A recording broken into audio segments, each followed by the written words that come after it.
Focus മോട്ടോഴ്സിൽ നിന്നും delivery കൊടുക്കാൻ പോകുന്നത് നമ്മുടെ ഫോക്കസ് മോട്ടോഴ്സിനെ വിജയത്തിൽ നിന്നും വിജയത്തിലേക്ക് എത്തിച്ച ഫർസിൻ അഹമ്മദ് സാറാണ്. അതായത് നമ്മുടെ ഫോക്കസ് മോട്ടോഴ്സിന്റെ മെന്ററും കൂടി ആയിട്ടുള്ള ഫർസിൻ അഹമ്മദ് സാറാണ്. സർ, നമ്മുടെ ഫോക്കസ് മോട്ടോഴ്സിൽ എത്തിയതിനു ശേഷമുള്ള ഒരു എക്സ്പീരിയൻസ്, നമ്മുടെ കൂടെ കൂടിയതിനുള്ള ഒരു സന്തോഷം കാര്യങ്ങളോ ഒന്ന് ഷെയർ ചെയ്യാമോ? അല്ല, ഒന്നുമില്ല. ഞാനിവിടെ അസസറിൽ പരിചയപ്പെടുന്ന സമയത്ത് തന്നെ ഈ കമ്പനിന്റെ വിഷനും എങ്ങനത്തെ മുമ്പോട്ട് പോകണം, നിങ്ങൾ ശ്രദ്ധിക്കുന്ന കാര്യങ്ങൾ ഇതെല്ലാം മനസ്സിലാക്കിയിട്ടാണ് ഞാനും കൂടെ നിന്നുകൊണ്ട് ആ സപ്പോർട്ട് തരാൻ കാരണം. എല്ലാവർക്കും കൊടുക്കാൻ നമുക്കും പോസിബിൾ അല്ലല്ലോ. അപ്പൊ അത് അവിടെ നിന്ന് പിന്നെയും നിങ്ങൾ ഉയർത്തി കൊണ്ടുവരുമ്പോൾ വളരെ സന്തോഷമാണ്. പിന്നെ നമ്മുടെ കമ്പനിയിലേക്ക് ഒരു വാഹനം ആവശ്യം വന്നപ്പോൾ ഞാൻ വേറെ ആരോടും സംസാരിക്കാൻ പോലും നിന്നിട്ടില്ല. ഡയറക്റ്റ് അദ്ദേഹത്തിനെ വിളിച്ചു, ടീമിന്റെ അടുത്ത് സംസാരിച്ചു, വണ്ടി സജസ്റ്റ് ചെയ്തു. ഈവൻ ഞങ്ങൾ തമ്മിൽ കാര്യമായ ബാർഗനിങ് ടോക്ക് പോലും നടന്നില്ല എന്നുള്ളതാണ് സത്യം. അപ്പോൾ അതൊരു വിശ്വാസം തന്നെയാണ്. നമുക്കത് ഇത്രയും കാലം കൊണ്ട് 1-2 മാസം കൊണ്ട് ഉണ്ടായതല്ലല്ലോ. ആ ഒരു സംഭവം കിട്ടി, അതിനെ ഭംഗിയിട്ട് മുമ്പോട്ട് പോകണം.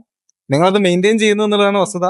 ബാക്കിയുള്ള എല്ലാവർക്കും നല്ലപോലെ തന്നെ ഡെവലപ്പ് ചെയ്ത് കൊടുക്കാൻ സാധിക്കട്ടെ എന്ന് ആത്മാർത്ഥ ആശംസകളോട് ചെയ്തു. Thank you sir. സർ എന്തായാലും ടോട്ടലി ഹാപ്പിയാണ് നമ്മുടെ കൂടെ കൂടിയതിനു ശേഷം. Thank you.